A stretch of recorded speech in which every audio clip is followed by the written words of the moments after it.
नमस्ते.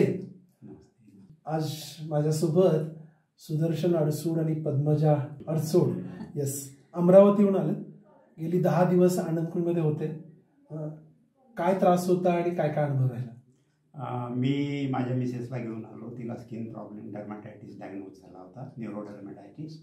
ते ॲलोपॅथी उपचार काही सक्सेस झाले नाही. आम्हाला असंच परस्पर कळलं अमरावतीला, जे लोक इथून आनंदकुंजमधून गेले त्या लोकांनी सांगितलं की तुम्ही तिथे संपर्क साधा. आम्ही संपर्क साधला, घेऊन आलो आणि तिच्याबरोबर मी माझंही हायपरटेन्शन आणि डायबिटीससाठी मी माझा स्वतःचा उपचार करून घेतला. आता 10 दिवसानंतर 15 मार्चला आमची एंट्री झाली आणि आज डिस्चार्ज आहे. 10 दिवसानंतर बऱ्यापैकी फरक पडला. उपवास किती दिवस केला? उपवास 6 दिवस. 5 दिवस केला. मग डायबिटीस असून उपवास कसं काय केला? कसं जमलं? सहजपणे जमलं याच्यामुळं शिवांबू. म्हणजे शिवांबू जर आपण सुरू केलं ना, भूकच लागत नाही. पाणी प्यायचं, शिवांबू प्यायचं.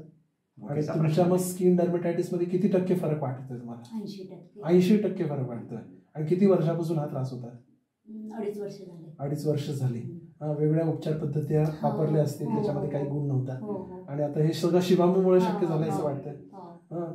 शरीर शुद्धी झाली, एक नवे तरोताजा होऊन चालत.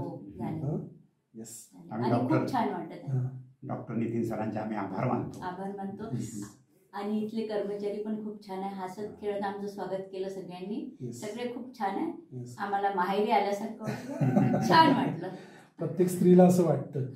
ऍक्च्युली पती पत्नी दोघांनी करणं किती महत्वाचं आहे. कारण आता तुम्हाला दोघांना हे आहाराचं महत्व कळलंय, घरी जाऊन काय खायचं काय नाही खायचं ह्या गोष्टी कळल्यात. त्यामुळे ते करणं सोपं आहे. तर तुमच्या भावी आयुष्यामध्ये नेहमी उत्तरोत्तर स्वास्थ्य मिळत राहू दे. नाहीतर मी खूप कंटाळली होती सर. कुठे गेलो तरी ते चांगलं नव्हतं वाटत ना. बरोबर. आता हॅपी आहात? हो. तर तुमचे खूप खूप आभार. खूप खूप धन्यवाद. तुमच्याकडे सगळ्यांचे आभार.